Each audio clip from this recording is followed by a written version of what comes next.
In this video, I unlocked every single achievement in the brand new Five Nights at Freddy's Secret of the Mimic. This game has a total of 25 achievements, which requires us to beat the game 3 different times to see all of the endings, as well as find every collectible, audio log, and mail. Some of these audio logs and mails are extremely hidden though, and since I got these achievements the moment the game launched, there were no guides to help me through it. There's also a couple miscellaneous achievements, but they're really not that hard once you know what to do. Originally, I thought the platinum would be easy, but after a few incidents that you'll see occurred later, this was actually a lot harder than I expected. For my first of 3 playthroughs, I went in with only one goal in mind: to beat the game. That way I could get a better understanding of what the platinum wanted me to do. For the first playthrough, we'll mostly just be unlocking story related achievements with the occasional miscellaneous one, but that's fine because it gives me free time in the video to talk about just how good this game was, and also just share my overall thoughts on the game as a whole. It also gives me an excuse to show some of this B-roll footage I recorded of the game, which hopefully gives you guys a unique view on some of the game's coolest environments, or at least the ones that I thought was the coolest. Before jumping into the game though, today's video is sponsored by Red Magic.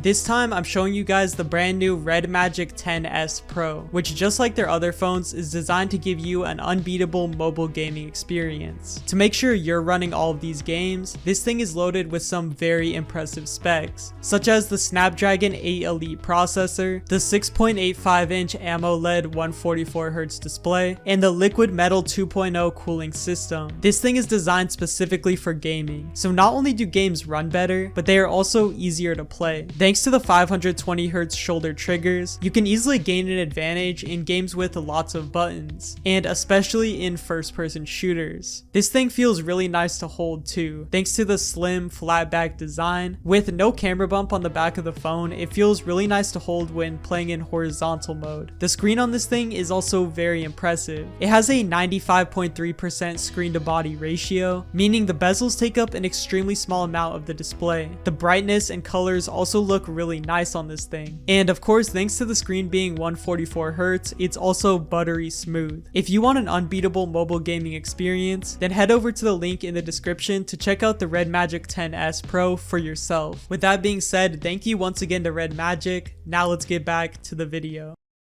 Our journey begins with us arriving at our new shift just as every good FNAF game does. We are playing as a Fazbear Entertainment technician who is arriving at the Murray Costume Manor, a new location to the FNAF series which holds some of the most crucial lore to piecing together the timeline, especially because this game takes place before any other in the franchise. After being met with a locked front entrance, we make our way around to the side of the building where we are able to enter, and it's here where a group of animatronics gives us quite the introduction. After this very long show that the animatronics put on for us, they all deactivate, and we are now able to make our way over to the main area of the building. This is essentially the hub world in this game, given that this is a more non-linear experience, and this is the place we return to the most. Making our way into the first warehouse area, we stumble across this machine right here, which when interacted with gives us a piece of mail we can read on the computer. There are a lot of these scattered around the map, some of which, like I said, are extremely hidden. And I mean like very hidden. You would never find these unless you're looking for them. And we of course need all of these by the end of the game to get the mail call achievement. Also in this room, just a little far ahead, is our very first gift box. These are how we get our collectibles, and we need to find all 25 of them for the memorabilia achievement. This one gave us a toy hat for Roxy. Oh yeah, you also need to deposit these things into a nearby inventory machine for it to actually count. And not only that, but if you happen to die before reaching a save,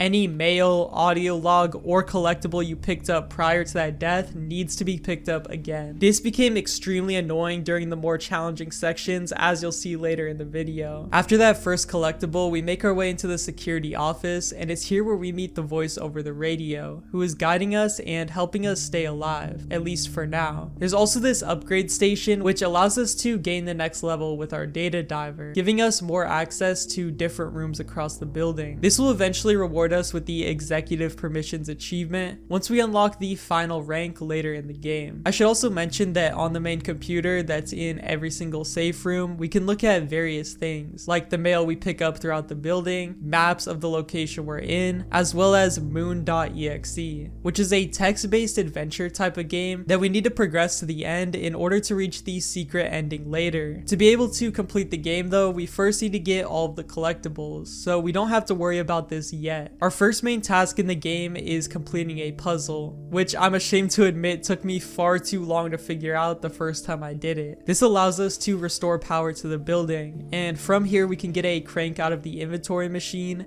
and use it on this fence. However, this is where we encounter our very first threat. This gives us a small introduction into how to avoid the threats in this game by teaching us about the toy rats we can throw to distract them, as well as the lockers we can hide in. After making our way around that animatronic, we can get ourselves another collectible toy as well as some more mail. There's also a few more things that are out of reach, as well as doors we aren't high enough level to open yet. It's important for us to keep these in mind for the end of the game, as we will need to return here later for some of the items. For now though, all we can do is move up to the second floor, and it's here where we actually start getting our very first achievements. Before that though, we need to grab this Fall Fest snow globe, which is hidden behind some cardboard cutouts, and we are now ready to steal the crank from the music box, which puts us face to face with this game's main antagonist. Kind of. For now, she doesn't do anything besides just sit there and be creepy. Before using the crank, we can also go to this room on the side to once again upgrade our key as well as get another collectible. Moving forward, we stumble across Ted, who gets absolutely ripped apart by Jackie. This begins our very first Poppy Playtime-esque chase sequence, and this is where we get the non-zero chance achievement for getting jump scared. Once we actually complete the chase sequence, we also earn Ollie Ollie Oxenfree, our first story-based achievement. It's here where we return to the office and learn about what's actually hunting us, that being the Mimic, a rogue endoskeleton that's mimicking violent actions it witnessed in its past. It's honestly a very captivating story that took me by surprise, especially considering it comes from the books. Now that we completed the encounter with Jackie, it's time for the next level, I guess you would call it. It's also time for the government mandated Music Man section of the game. We return to the area from the beginning where the animatronics played us a welcome song, and after using the machine in the back to get them to play it again, we open up an additional entrance in the curtains, which brings us to a new subsection of the building. It's here where our technician skills are tested, as we need to remove this animatronic head from the elevator and repair it. It's a little confusing to do by yourself, but thanks to the help of Mrs. Helpful, we are able to get everything fixed up. This not only rewards us with another collectible, this one coming from Chica's Party World, but we also get some mail and a crank, which we are able to use to move on to the next room. It's here where we can then take this elevator to Big Top Showroom, the home of Big Top. Before going in there though, there's also this room off to the side dedicated to David's birthday. This is going to be important later, but for now we're not high enough level to access it. Also, in this section security office, we have the very first audio recording, which gives us progress towards the Good Listener achievement. We can now get our ticket from Mr. Helpful and enter Big Top Showroom. And it's here where we are surrounded by different carnival mini games. These are important because there are 3 different achievements connected to them, 2 of which we can get right now. The first one I got was Pew Pew, and all I did was take the ball gun and shoot Mr. Helpful with it. Sorry, Mr. Helpful. The next achievement for this section is the ball toss game. However, before that, we need to survive Big Top. After completing every single game, the power then shuts down, and we need to sneak our way around past the mannequins over to the power switch in order to reset it. This part is actually pretty challenging because if you get too close to these mannequins, they will begin talking, which gets you killed. After like 10 deaths, I was finally able to restore power to the room, which not only allowed me to take a chance at a free spin, but also now gave me a chance at the ball toss mini game. And after knocking out all of the clown's teeth in a single round, I was able to earn the dental coverage achievement. Now we need to go through the process of resetting the power again, because an achievement we can earn later is the We Have a Winner achievement, which requires us to earn a high score on all of the carnival games, which includes all of the 3 that are here, as well as 2 secret ones later. After playing all of Big Top's games, we are finally free to move on, and it's here where we get another collectible. We can also find a locked door with yet another collectible in it that as of now we are not high enough level to reach. Solving a little puzzle on the left side of the room, we are also able to make our way out of this door and leave Big Top's showroom, as well as listen to another audio log and upgrade our key to the next level. This new key gives us access to the building roof, and it's here where, to my surprise, we encounter Big Top yet again as we kick off our next chase sequence. Narrowly escaping with our life returns us back to the hub area we began in, and also rewards us with the achievement Tickets Please for returning from Big Top's showroom. With that achievement over, it's now time for the theater area. To get there, we need to return to an earlier area in the game. Before entering the elevator to get there, we can also open up this previously locked closet to get the multi-tool collectible. This one that's behind the fence is still locked away though, and won't be accessible until way later. Entering the theater and activating the power, we come face to face with the Mimic, who can be seen wearing various suits that are scattered across the building. This is a really cool idea, although some of the suits do look very goofy. It's in this room where we also find more audio logs, as well as this film reel, which we are able to actually watch on a nearby projector. I wanted to mention this now because while these things are scattered throughout the game, they do not count as collectibles and are not related to any of the achievements. We now make our way over to the workshop, and it's here where we actually get to build our very own Springlock suit, which is going to lead us to our next achievement. To do this, we need to avoid the Mimic in the workshop while scavenging the area for 4 different parts, both the legs, both arms, and the head. This is a more open section that lets us take our time and attack things in whichever order we want, and thankfully after every single part we add, we also get a checkpoint preventing us from getting us set too far back. There's also a couple of collectibles in this room if I remember correctly. Just to be clear, this video is going to be about my experience getting all the achievements, so I do not advise actually using this as a guide, as I'm not going to go over every single piece of mail or every single collectible. After assembling all of the parts, we now have our very own Springlock suit, which I think is just such an awesome idea to have in this game. I also really like that it's based on a completely new character and not one we are already familiar with. Also, the actual scene of putting it on for the first time, this thing gives me the same vibes as like the Fallout 4 power armor or the Big Daddy suit in BioShock 2. Anyways, with our newly acquired Springlock suit, we are able to make our way to the next floor thanks to this claw elevator. Up here, the Mimic is still looking for us, but luckily while in our Springlock suit, we are completely ignored. Hi Mimic. Solving a puzzle and moving to the 3rd floor, we come across yet another audio log in a security office. Moving through the backstage of the theater, we see a weird hallucination of a tiger plushie. We can then make our way up the elevator and onto the next floor, and it's here where we are introduced to the most boring minigame in the entire game. We have to do this multiple times throughout the game, and call me brain rotted, but this thing just moves so slow. There's also a gift box connected to one of these puzzles, which is genuinely confusing to get, and it took me like 20 minutes to figure out. After using the lift to get to the other side, we can then lower the bridge, making it possible for us to shoot it down in our Springlock suit and continue to the next Springlock lift. Using the lift, we can then finally enter the theater, where we get to see Foxy and friends perform a show. This is where we can get the Aye Captain achievement for simply participating in the show and shooting the targets when needed. After finishing the show, the whole place kind of just breaks down, and that's when the achievement pops. That's the end of the theater level. However, instead of returning to the hub area like usual, we then wake up in the recycling center, greeted by a new nurse animatronic, Dolly. Once she leaves us alone, we are able to leave the Springlock suit and venture further into the area. We need to avoid Dolly, who is on some sort of rail system which keeps her on a linear path, but also allows her to move extremely fast. It's a cool idea because it gives a reason for the animatronic to be extremely fast, which makes the section actually feel unique. This broken down Ted also jump scares us when we're trying to receive a gear from him, and this gear we get can be placed on a door in a nearby area, which allows it to be opened on this computer right here.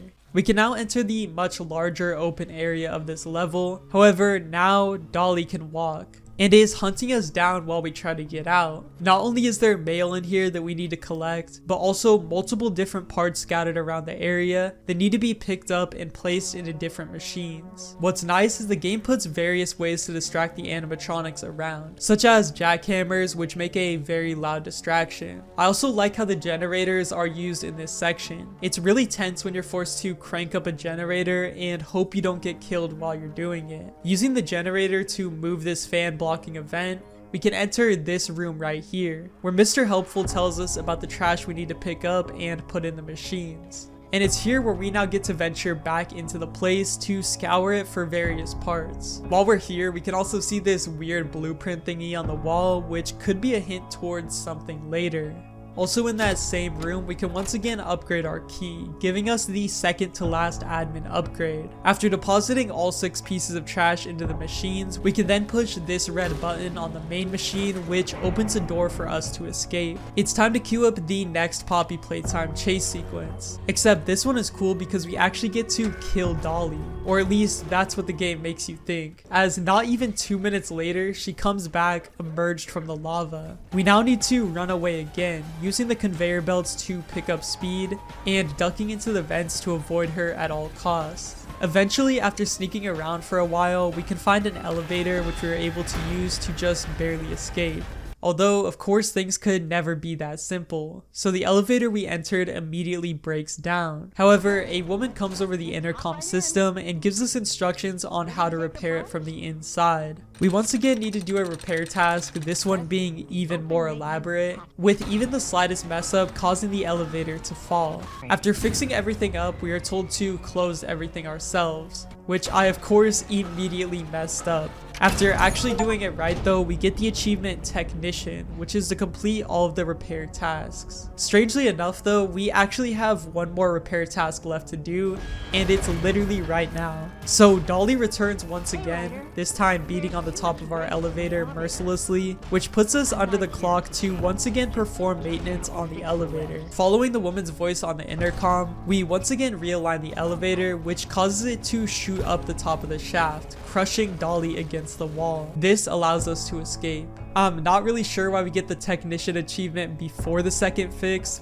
but yeah. We also get the Doctor's Orders achievement at this part as well for completing the Recycling Center section. Now it's time for the warehouse, which is the area that has been locked right in front of the hub area the whole game. Entering the place, nothing seems to be special, just an ordinary warehouse, until Chica herself comes out and starts roller skating around. Now, I have multiple questions. Like, is this the mimic inside of her suit? Or is she possessed? I have no idea, but this did really catch me by surprise the first time I played.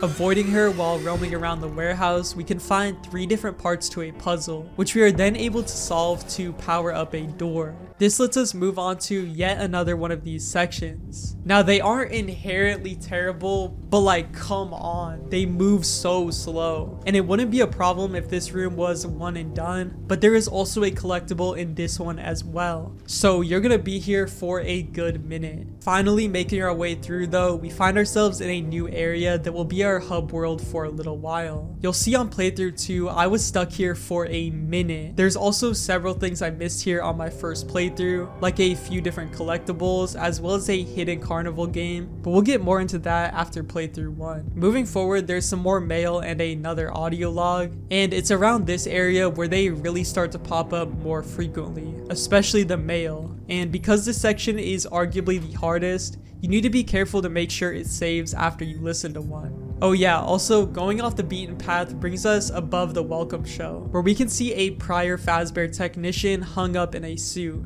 as well as yet another collectible. Actually going down the intended path though, we can go through the admin door, and to my surprise we stumble across Chica's Party World, something that up to this point we've only ever heard about. And oh boy do I have some stories about this section later in New Game Plus. Anyways, long story short, there's a lot of collectibles here, but we'll talk about those on playthrough 2.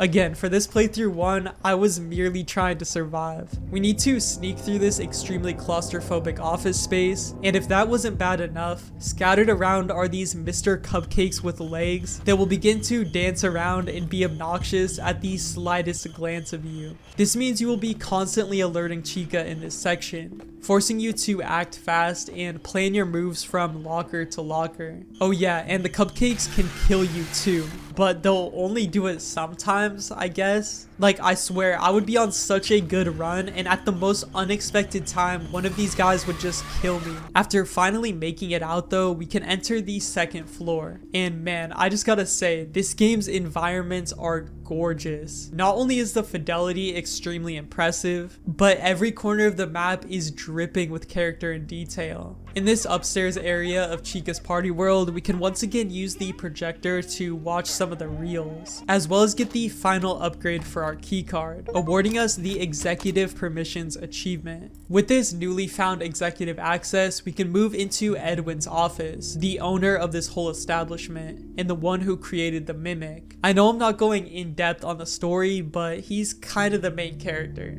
In this office, we can find more blueprints of his past creations, as well as some more mail and yet another audio recording. Using the computer on his desk, we can also open up a hidden wall, revealing a secret office. In this office, we steal the documents off of the computer, which was the task given to us by the guy on the radio, and we are now able to exit silently through a vent. Instead of returning to the hub though, we instead find ourselves in the basement. There's even more audio logs and mail to be found, as well as a secret room coming up later, which I'll talk about on playthrough 2. Moving through the extremely dark basement, all we are able to do is use the very small areas of light to navigate, all while being hunted by this tiger plushie. Navigating the dark, we eventually find a lever which unveils a light at the end of the tunnel, although that light just happens to be this thing. So we carry this glowing starfish baby thingy around and eventually place it down on a pedestal. This opens up a door, and we are now tasked with doing it yet again, although this time the star is blue and frowning. Taking this one through the darkness, we once again find a pedestal to place it on. We then need to do it one more time with the green starfish baby thingy, and we can then finally escape. I do have to say though, I respect that they did not shy away from making this section actually dark. Like, you can barely see anything in this part. Making our way out of the area, we make it to another elevator, which brings us up into an offshoot room next to our hub area. We also get the achievement Fundophobia for taking the shortcut through the basement. Returning to our main office, this part marks the turning point, where the endings branch off. With our now fully upgraded data diver, and the now retrieved blueprints, we are asked by the voice over the radio to hand them over to the inventory machine. Obeying the voice and placing them into the inventory, the voice tells us to head on out of the building as our work is complete. And well, he wasn't lying, as leaving the office we can find the once locked garage door open. And entering the van, our character escapes the building and we get the achievement Clock Out for handing over the data diver and leaving the building. Things couldn't be so happy for our protagonist Arnold though, as while he did escape, something followed him home.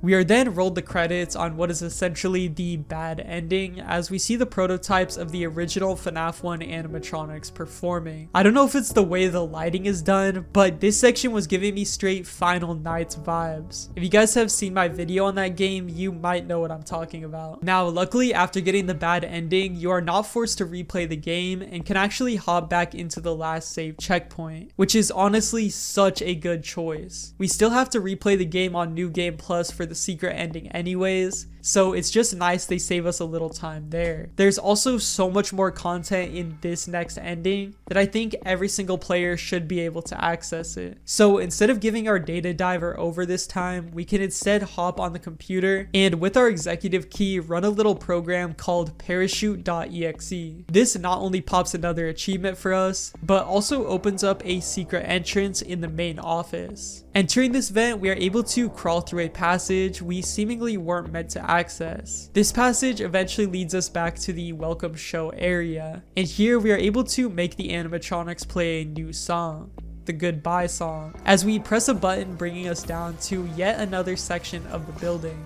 Although while making our way down the elevator, we are once again attacked by Big Top, because if there's anything we've learned from these FNAF games at this point, it's that these animatronics do not stay dead. Luckily, he's not very deadly though, and kind of just gives up on us once we make our way into the next section, that being research and development. And I know I've said this for a lot of parts of the game before, but this part actually caught me super off guard. I had zero expectation of seeing anything like this. So after turning on the generator, the curtains move back and it is revealed that we are in the FNAF 1 location, or at least a version of it that was a work in progress. We can see all of the 4 main animatronics coming together. The creepiest one to me is definitely Bonnie. Like, just look at his face. Something about it is so unsettling. Using the computers in the room, we are able to activate the stage lights, which activates power to the whole room, as well as awakens this thing, which I'm pretty sure is the Mimic just wearing a ton of different animatronic pieces, but I'm not sure. Aside from the hidden audio log in this section, we need to go around finding these different curtains, as behind them holds various spring lock suits. However, unlike the one we built earlier in the game,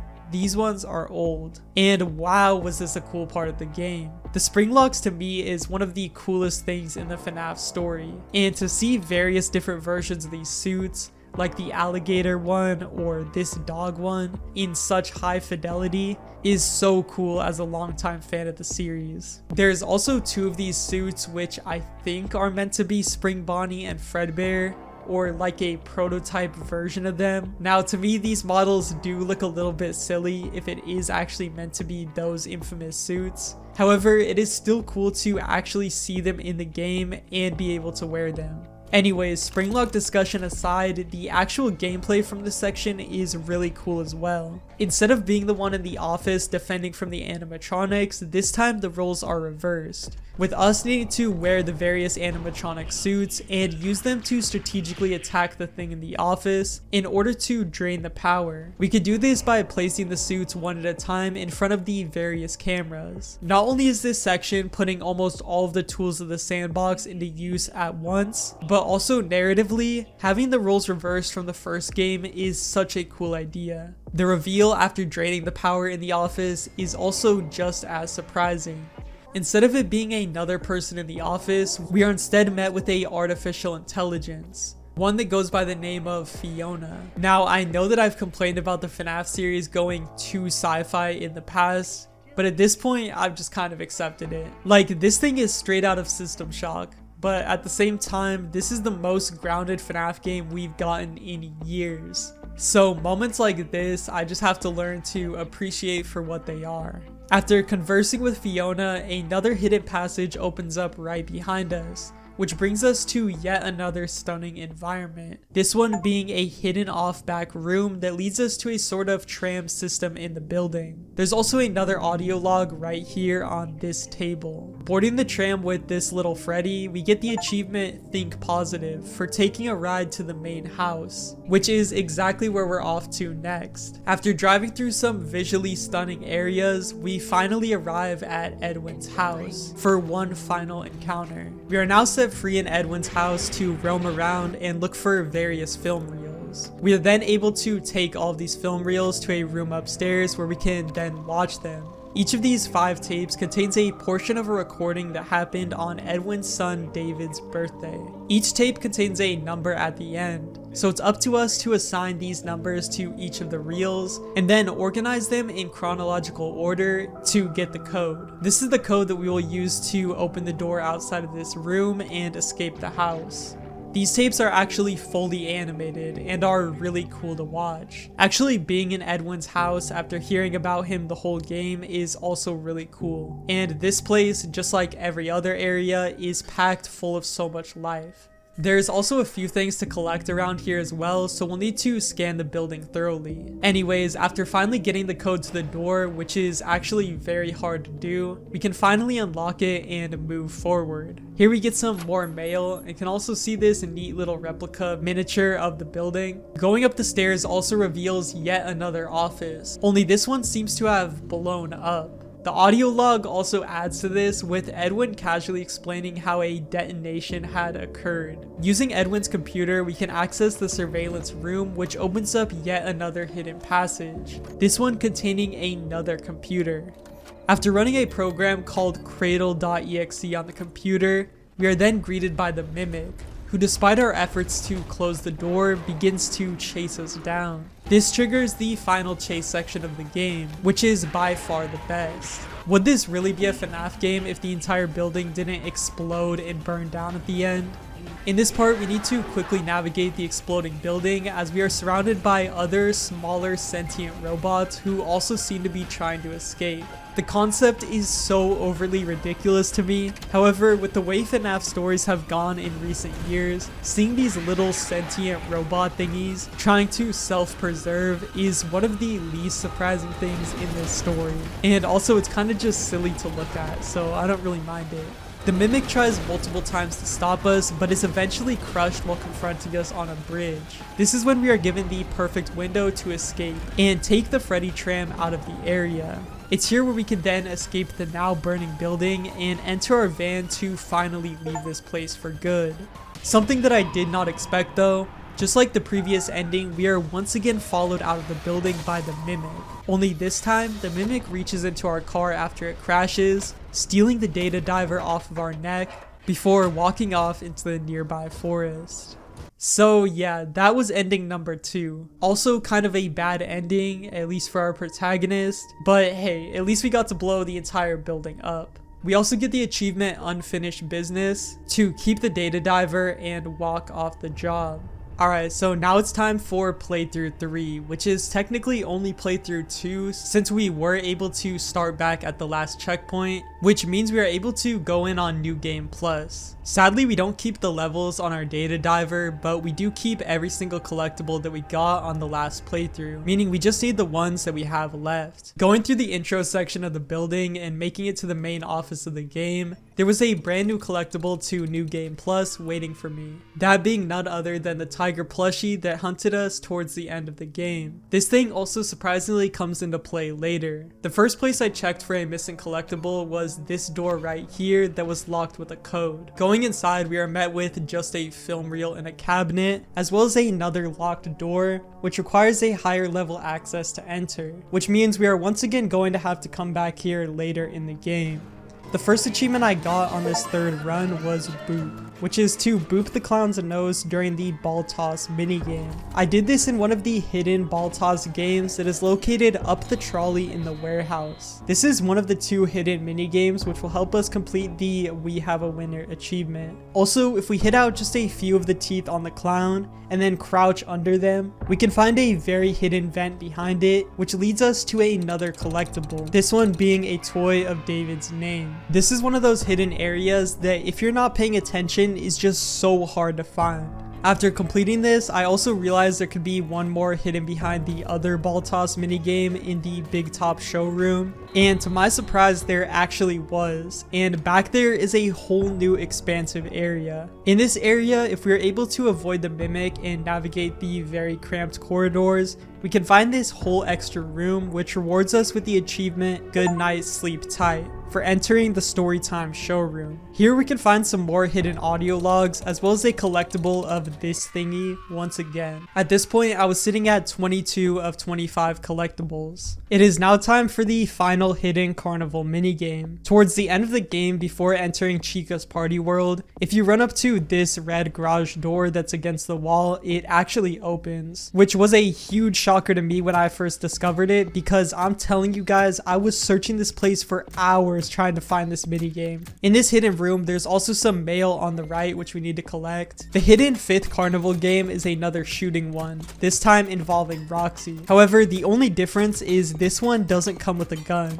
meaning we have to run all the way back to the Big Top showroom, which is across the map, in order to bring over a gun. After completing the minigame, we are awarded with the We Have a Winner achievement, as well as one of the last collectibles we need, that being this red boot. Now, this is where my issue comes in that I was talking about earlier. During my playthrough 3, I ended up popping the checkpoint in this area before doing the Roxy minigame. That meant there was no way for me to save after getting the collectible. The Chica's Party World section is extremely difficult, especially considering that there are 4 or 5 different mail things we need to collect in there, as well as another collectible, and a secret room with a keypad. I died here a lot, and every single time I died, I had to go into the room, get the mail again, leave, go up the elevator, go to Big Top's showroom, get the gun, leave, go back down the elevator, play the Roxy shooting game, get the boot, take it to the inventory, before even getting an attempt at the Chica section. And even after all of that, I was still getting screwed over on top of that. Like in this clip right here where Chica chases me out of the room, only for me to somehow get trapped in the corner by boxes. And since the game has no jump mechanic, I was completely stuck.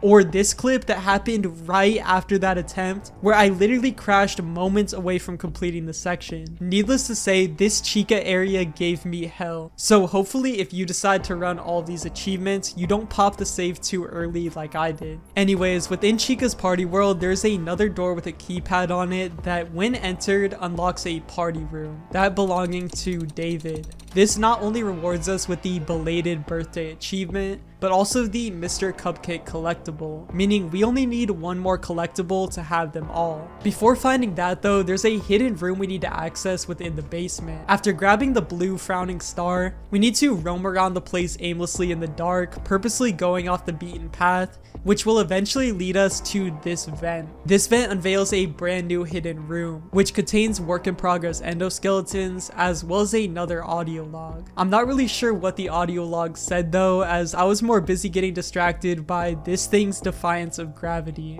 After making it out of the basement and back into the main section of the game, we are now able to make our way back over to Big Top's showroom, but instead access a previously locked door off to the side. Using our executive access, we can unlock the door and we are yet again brought to a new expansive section of the building. In this gift shop type area, we need to avoid the mimic while checking the different cameras in order to get access to a code, which can be entered into the door in the back of the room, bringing us to an elevator that takes us to a lower part of the building. And it's here where we encountered the moon animatronic we had only up to this point seen drawings of. Apparently, instead of the mimic being inside this thing though, this one is actually possessed by a dead worker, which already makes it so much creepier. Anyways, while we are down here, we need to do a puzzle involving the 3-star babies in order to receive 3 parts for a puzzle. After navigating the dark and avoiding the moon, all while collecting the pieces, we can finally restore power to the area, which gives us the achievement Pleasant Dreams. It also unlocks a locked gate within this giant moon head, and inside here we get the 25th collectible,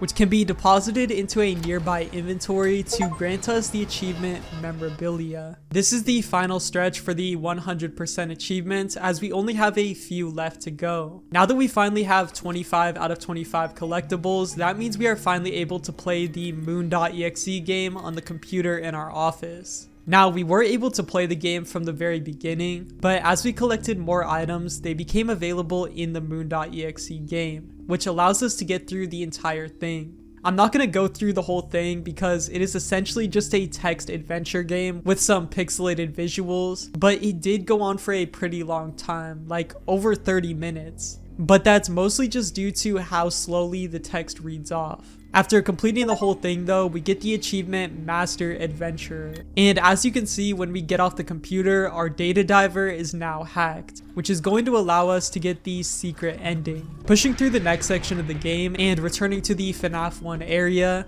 I was able to find this mailbox right here, which was actually the final one I needed to pop the mail call achievement, which was such a relief for me because I had no idea up to this point if I had missed any. Moving on through to the Edwin's house section, this is not only where we finish off the secret ending, but also where we get the very last audio log. Because of our now hacked data diver, thanks to our completion of the moon.exe minigame, we can now access the previously inaccessible rooms in Edwin's house. These rooms all contain tapes that need to be deposited into a main room upstairs with 3 different tape players. And one of these rooms contains the very last audio log, which finally earns us the Good Listener achievement. So to get the secret ending, just like the normal ending, we need to go around Edwin's house avoiding the mimic while collecting various items. This time though, instead of the reels, we have these tapes. After getting all 6 and placing them down, a vent next to us pops open. This leads us to a boy's room, Edwin's, which looks oddly familiar to the FNAF 4 bedroom. Before we can actually trigger anything though, we need to return to the nearest inventory machine and retrieve David's plushie from it. From here, we can take it back to the room and place it on top of this pedestal, which initiates the best cutscene in the whole game. Seriously, this thing is packed with emotion and deep character writing, and everything we've seen building up to this point finally pays off. Basically, you turn the Mimic into a little baby and then he takes a nap.